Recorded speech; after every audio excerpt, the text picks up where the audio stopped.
Hello, hello, hello. Welcome to Wellness by Design today. I'm Jane Hogan, the wellness engineer, and today we're talking about something that was part of my path. And it was a very important part of my path and my healing and something I help people with now. So it's all about small intestine bacterial overgrowth. And my expert today is Shivan Sarna. Welcome, Shivan.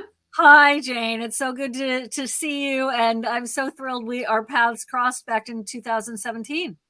Oh, me too. So just before we went live, I was telling Siobhan how her summit, which was her first summit back in 2017, was right when I was in the midst of trying to treat. So I say SIBO. Do you say SIBO or SIBO? Not that it matters. I say SIBO, but it's totally not Okay. who cares. Yeah. All right. Tomato. Most people say SIBO. Yeah, so I was in the midst of it when this came out. So I was just like so grateful that you had put together this summit and wealth of information that really helped me along my path.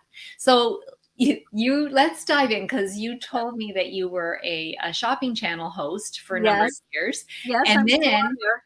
And yeah. I'm still on air too, but I'm not 5 days a week for 3 hours a day. But I definitely I'm on TV for 23 years now, which is crazy.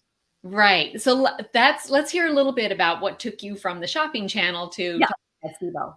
Well, let's see. So this is going to sound really weird because I'm going to be like, when I was 5 years old, that is what happened. When I was 5, I got food poisoning by going to India with my parents. I was very ill. Then I came home back to New York City, and I went on a field trip to upstate New York with little kids from school, and we milked a cow at this farm, city slicker style, and we sipped some of the milk out of the bucket. It was just like this moment, and I got really, really sick. So fast forward to, I was probably about 7 years old, and my father, who's from India, noticed that I wasn't going to the bathroom regularly. And he asked my mom, there's like, what's going on? And my mom was like, I thought everything was fine. So she asked me, and I'm 7. Okay. Right. And I remember that first time being like, mind your own beeswax, and like having some shame around my body function. So that was like really impactful. And that she also had this poster in the bathroom, and it was the first thing I ever memorized. It was like this weird quote. She liked the artwork. And, because I spent so much time in the bathroom. It was the first thing and the only thing I memorized back then. Anyway, the bottom line is that small intestine bacterial overgrowth, which is the condition you're referring to, which is IBS, right, also can be called IMO, intestinal methanogen overgrowth, depending on what kind of overgrowth is there, and I'll explain what that means, is the number one underlying cause of irritable bowel syndrome. This is proven. There are tests. This is all breakthrough in the past few years. It's not up for discussion. It's not fake. It's not like blah, blah, blah. This is what Dr. Mark Pimentel has been doing at Mast Center at Cedars-Sinai, and Digestive Disease Week is literally, like, I think maybe just wrapped up in San Diego, which is the largest gastroenterology conference in the world, where he's continuing with his team to release more and more information about when bacteria or archaea, which is a small type of microbe, that's not the right word, but overgrowth of these beings in your body, in your small intestine, they cause havoc, like constipation or diarrhea, or alternating constipation and diarrhea. And the reason why they overgrow there is because the migrating motor complex is not functioning properly. The migrating motor complex, also known as MMC, is this sweeping wave in the small intestine that clears food debris and the bacteria that are okay to be there normally, but they can't stay there. And so this is when the migrating motor complex gets impacted negatively, which can be from an antibody from food poisoning, or it could be adhesions from abdominal surgery or abdominal injuries. It could be scleroderma. It could be endometriosis. It could be, there are tons and tons of opioid use, even if it's like oral surgery, deep anesthesia from having a hip replaced. All of these things can lead to the migrating motor complex not working. Even if it's a one episode, that overgrowth can take hold. It robs you of nutrition. It leads to bloating. Bloating. It Mhm. is the number one symptom, but also abdominal pain, visceral hypersensitivity. So I just wanted to explain what it was. The other thing is that it mimics other things. It mimics parasites. It mimics candida. So that's why getting tested is so important. So you know what you have, you know what kind of gas you're dealing with, because those little beings that I was talking about fart out the gases and either methane, hydrogen, or hydrogen sulfide. And then you'll know what kind of treatment to do. And it is treatable. Do not let anyone say to you that it is not curable. You may have to manage it depending on your underlying cause, but it is totally treatable. And if you do the protocol properly, loads and loads of people are cured of this condition. Wow. Right. I know because I went through it. Okay. So let's just unpack a couple of things. First of all, you said, is this true? All IBS is SIBO? Is that the truth? So that's a great question. I think it's that SIBO is IBS, IBS is SIBO. So let me unpack the concept of IBS, irritable bowel syndrome, which is a syndrome, which means that typically it was a diagnosis of exclusion. And Right. this was this is what happened to me. This is what happened to so many millions of people. They go to their doctor, they're given an antidepressant, they're told to walk 3 miles. This is like all my story packed into one. They're told that it's a hysterical woman's disease. This is still happening, by the way, which is insane. So, it's alternating bowel patterns. You know, they have a Bristol scale. They got a Rome criteria for the shape of your poo and stuff. And that's not my experience. That's not really the gold standard. That's like oh, that's interesting and aside. But a lot of people are going to traditional gastroenterologists who haven't, hopefully they're getting more and more caught up, and they are facing this type of situation. And then they're given this old Xerox copy of a low FODMAP diet, bye, and sent on their way. So IBS is actually able to now be proven if you have IBS from food poisoning. It's called post-infectious IBS. Really? It's not a syndrome anymore. It is a disease. And it is from the test that Dr. Pimentel, which, by the way, I'm friendly with him, but he doesn't pay me or anything. I'm just like a huge fan. I'm a fangirl of his work. He developed a test called IBS Smart, which is a blood test to see if you have the antibodies.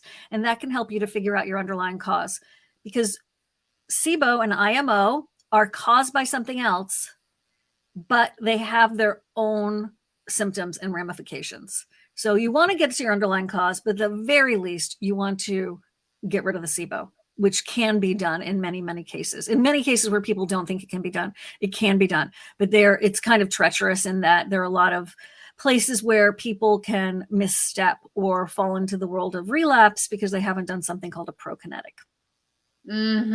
Okay. Now, I know from my own history. Now, it was back in like 2016, 2017. I went to my family doctor, said, "Can I get tested for SIBO?" And she was like, "Can't do it. It's not in our conventional system, wasn't tested," which is what led me to go to a functional medicine practitioner.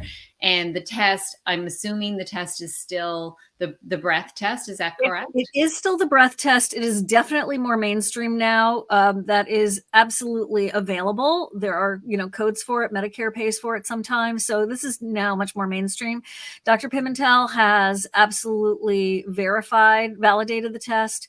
So it is accurate. It is, if you're not doing an aspirate during an endoscopy, this is the way to go.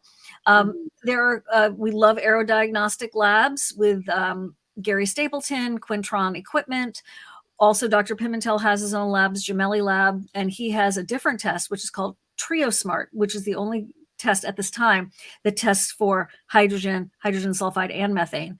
So he tests for all 3 gases. The equipment is coming from the other manufacturers for the 3 gases. I don't have an update on the timing of that. I can probably find out. But a breath test is the way to go for sure. And most traditional doctors can get a hold of it. You can even get a hold of Trio Smart test yourself by going to, I think, the Gemelli Labs and Trio Smart website. And there's a form you can fill out. They have a doctor sort of see if you're qualified for it. And then you can order the test yourself, which is huge. That's a big breakthrough.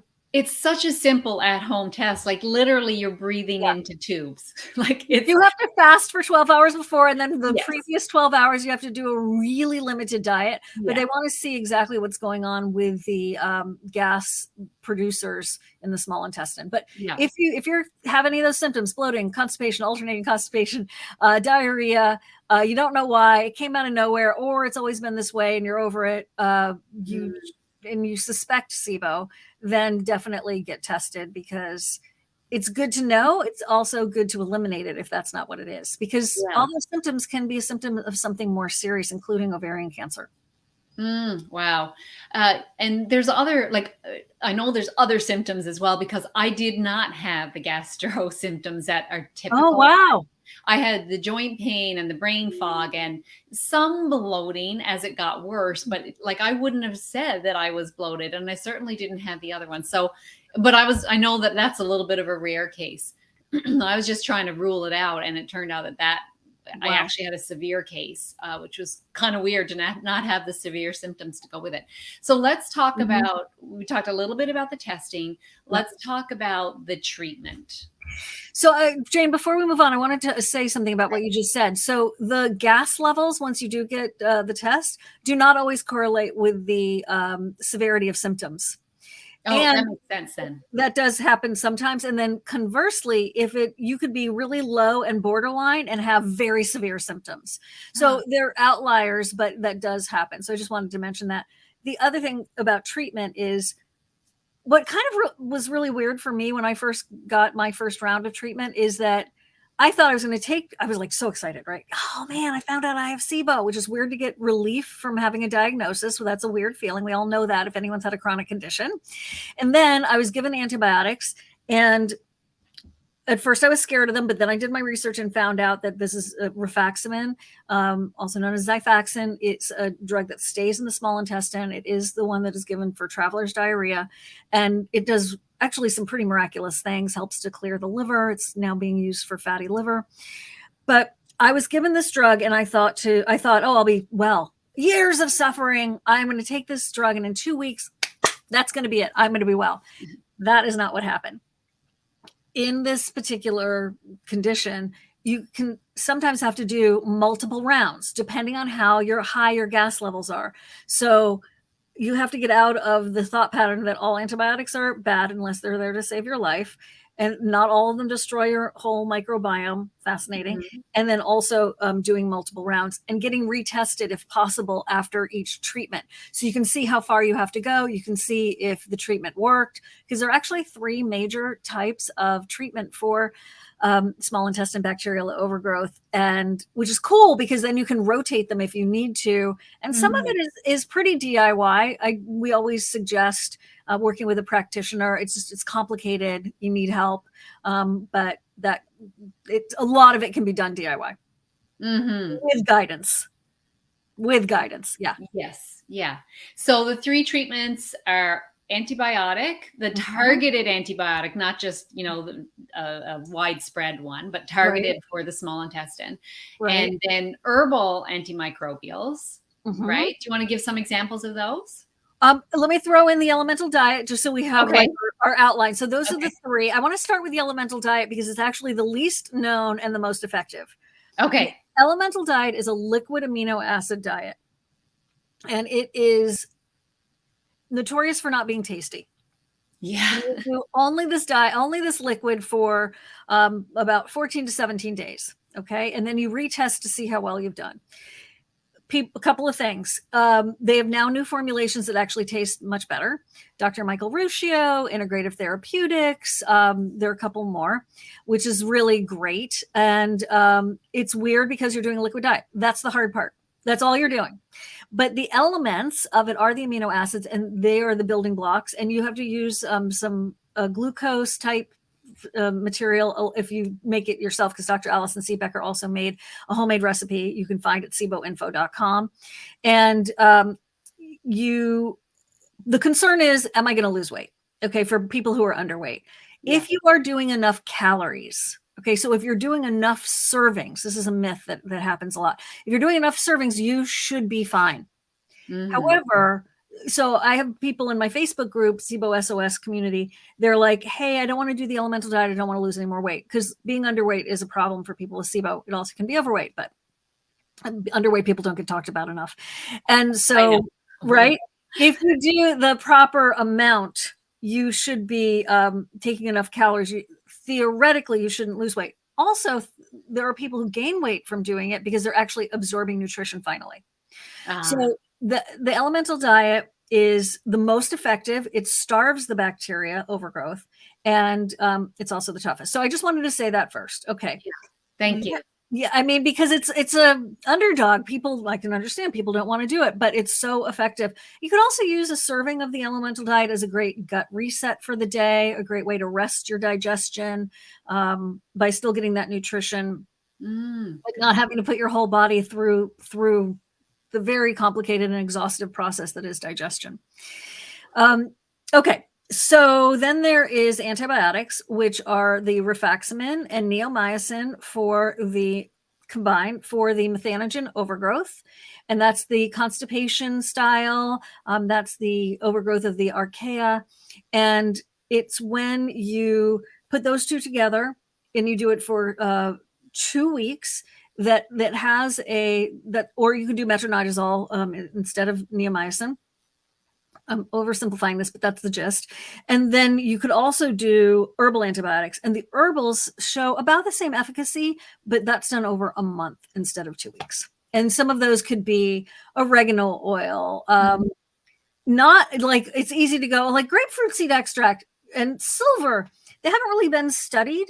So the ones that have been shown are the oregano oil, allicin, which is the active ingredient in garlic. There are a couple of others, but you want to be very specific about the herbals. That was what was used for my treatment, but it did take a while. Like it took months, right? It wasn't like 2 weeks. And I never did get to the elemental diet. I was like, okay, next step is the elemental, but I didn't have to get there. Luckily. That's awesome. Yeah. But okay, so I want to get back to the causes of it, because you talked about your story and the cause. Like my feeling was that mine was caused by stress. That's what I thought. But you're saying, and you said there's evidence showing that more of it, the stats that as much as 60 to 70% is caused by food poisoning, which is really interesting. So let's hear a little bit more about that. Well, so food poisoning, first of all, if you have food poisoning, you're more likely to get food poisoning. Okay. So avoid it at all costs. This is where you're sitting at the table. Everyone has the same thing to eat. And I walk away, I get food poisoning, you don't, and no one thinks it's food poisoning because you're like, well, we all ate the same thing, so it can't be food poisoning. A lot of times we'll attribute stomach flu to food poisoning, or just a little bug, or just whatever you want to call it. So a lot of times it is food poisoning, and whatever you may call it. Like, so I've definitely spoken to people who are like, well, I've never had food poisoning. I'm like, have you ever had the stomach flu? Well, yeah, there was that one time. So you have to kind of like go back in your mind and think of these episodes. And it could be even food poisoning from 20 years ago that could still be impacting you today. Now, there are other people that have food poisoning. They walk away, they're fine. Their immune system is overcoming it all, and it's not an issue. And their migrating motor complex is not impacted. There's also people who do one round of these antibiotics we were just talking about, or one round of the elemental diet, or one round of herbals, and they are fine. That's about a third of the people. But the other people have co-conditions like stress or other issues that will make it harder to resolve. So is SIBO caused by stress? Well, it could be considered a contributing factor, just like thyroid imbalance could be a contributing factor, if not an underlying cause. There's so many contributing factors. And if you are stressed, you're in fight or flight all the time. Your vagus nerve is not functioning properly, or it is actually responding to the stress. And so then the superhighway of communication from the gut to the brain and the brain to the gut can be disrupted. Yeah. However, it's not a basic premise like food poisoning is the underlying cause. It's not like, oh, if you're stressed, you're going to get SIBO. That's not sort of the science that's happening right now, but one cannot deny the impact of the stress on one's body and functioning. Yeah, because the digestive system gets sort of put on the back burner while our Of body course. thinks it's got to fight an enemy. Right. And I also felt like for me, that ileocecal valve might have been getting stuck a little. I never had surgery or anything, but I could feel the tenderness there. And I think I learned about that on your summit, Oh, actually. good. And so Good. I would massage it, and that would help. So how often do you see that? And is that related to stress, or is it related to? I'll just speak for myself and my situation, which is that I notice a close down, a lockdown of my central nervous system when I'm super stressed, and Mhm, there's almost like a stagnation of the energy, to speak in terms of like Chinese medicine. mhm. When that happens, and if anybody's ever like arrived at a destination and you're like, oh, finally I can go to the bathroom now, or right, you want to make sure that like a presentation's done, oh, gotta go poop. The body responds to these indicators and this communication. It's talking to you, you're talking to it, consciously, unconsciously. So you can't deny that, right? That is Mm. happening. Could that lead to ileocecal stuckness? Sure. You're like, clamped down, and your central nervous system is like going, okay, we're in overload. And then it shows up in all kinds of ways. Maybe your shoulders get really high. Maybe you clench your jaw. Maybe your ileocecal valve gets stuck. So we all have ways that our body handles stress. Right. Okay. I want to go back, Shivan, to you talked about using the antibiotics, and you may need to do several rounds. Is there any danger to doing it sort of long term? Like how long is too long? So they've watched this. Obviously, I think last I heard, don't quote me on this, but Dr. Pimentel, I think, said like 6-7 rounds he's done without noticing a decrease in efficacy, and also without seeing resistance. So it's a surprising amount, because we're Okay. so used to, understandably so, thinking about resistance to antibiotics and not wanting to overdo it. Hmm.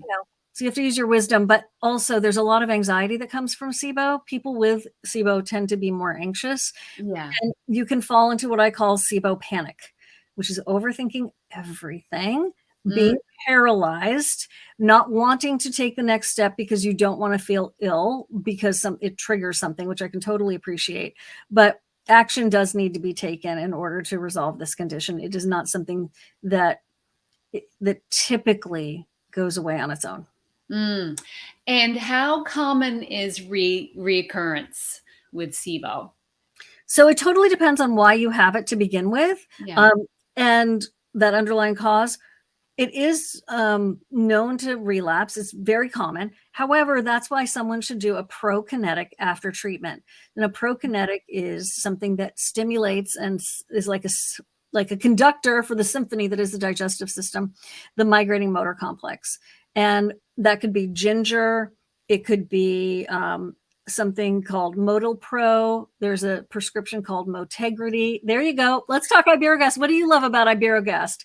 I actually haven't used it in a while, but I had the bottle on my desk to remind myself to get some more because I just think it'd be good. Yeah, I used it. It tasted kind of very strong from what I remember. Taking it at bedtime, right? That was when my naturopath prescribed it, to take it at bedtime to keep that migrating motor complex going during the night when things might, I guess, get stagnant otherwise.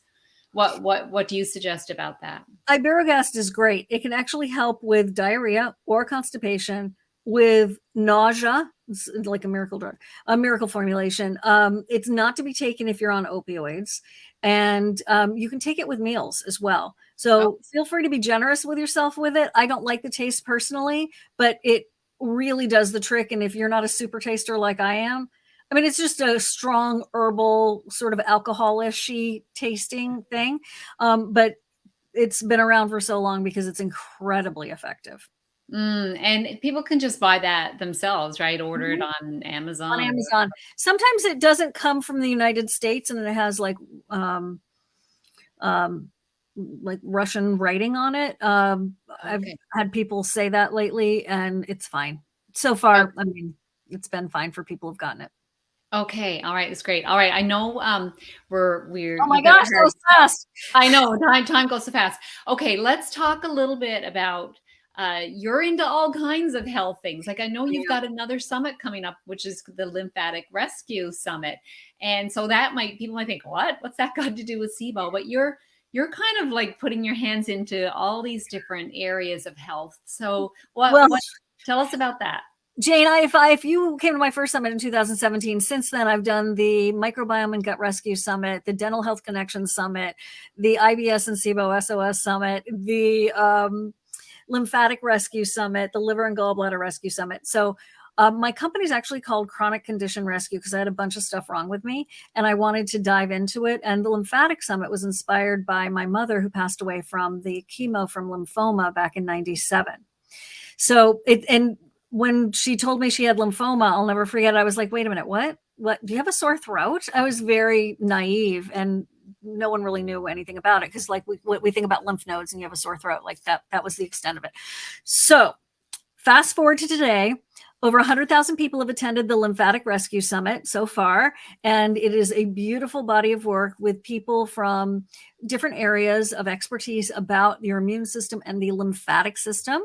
And you can learn very quick, easy things you can do at home to help flush out and balance your super plumbing highway of toxins and debris and ultimately the health river of your body.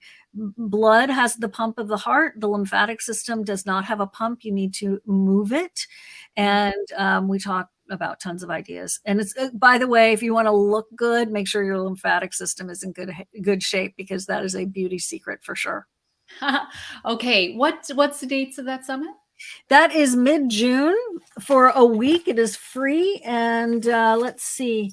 I got the is, link there on the screen, okay, and I'll share it in cool. the notes too. Yeah, June 13th through the I think it's through the 17th. So it starts on the 13th. And what summits are is that you get to see these presentations from experts free for the day. And then the next day a new set arrives and the next day a new set arrives and so on. If you want to buy it, you can. It comes down to like under $5 a presentation. I mean, it's ridiculously inexpensive.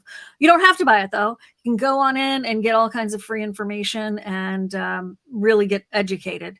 Really great education. And my summits now are typically half master classes, half interviews, because I wanted to really kind of change the summit model a little bit and up the quality. So there are half-hour PowerPoint presentations that are like, medical conference level. So I know the summits are so powerful, and for my own health journey, I don't know where I would have been actually without summits and hearing from these. Like you're getting someone that their whole life's work is this area, and they're condensing it down into 30 minutes or so, and you're just like getting the key points. It's so good. So I would definitely share that that in the link with everyone. And I got one last question. Let's see. Here we go. One last question, Shivan. I always ask everyone, and that is, what's one action someone could take today to improve their health? What would you say if there was just one thing they could do today? oh my goodness. I would say sit down for 5 minutes and write a list of the things that are bugging you about your health and that you're a little bit too overwhelmed to go and deal with, and make an action plan and set up your appointments to go get those SIBO breath test, whatever it is you need to do, because I think it can really clog up your energy if you don't take them on. And I speak of that from my own experience. And get my book, Healing SIBO. Hello. There we go. Yeah, thank you for mentioning that. Okay, that's great advice. No one has said that before, so I'm so glad that you shared that. Shivan, I totally forgot to read your bio in the beginning, but anyway, please let people know where they can find you. You can find me at SIBOSOS.com. And the SOS at first meant like, someone come save me. And now it has come to mean save ourselves. I love that message of empowerment. That's what I'm all about too. We really have the power of our health in our own hands. And that that little bit of advice that you shared with everyone was so perfect, because that's what it's about, taking your health in your own hands. Shivan, thank you so much for being the guest today. I love what you're doing. I love what you share with the world. And you've just making sure that people are getting this information that they need on all different aspects of health. So thank you so much for the work that you're doing in the world too. Right back at you, Jane. Thank you. And thanks to everyone for watching or listening today. Take care.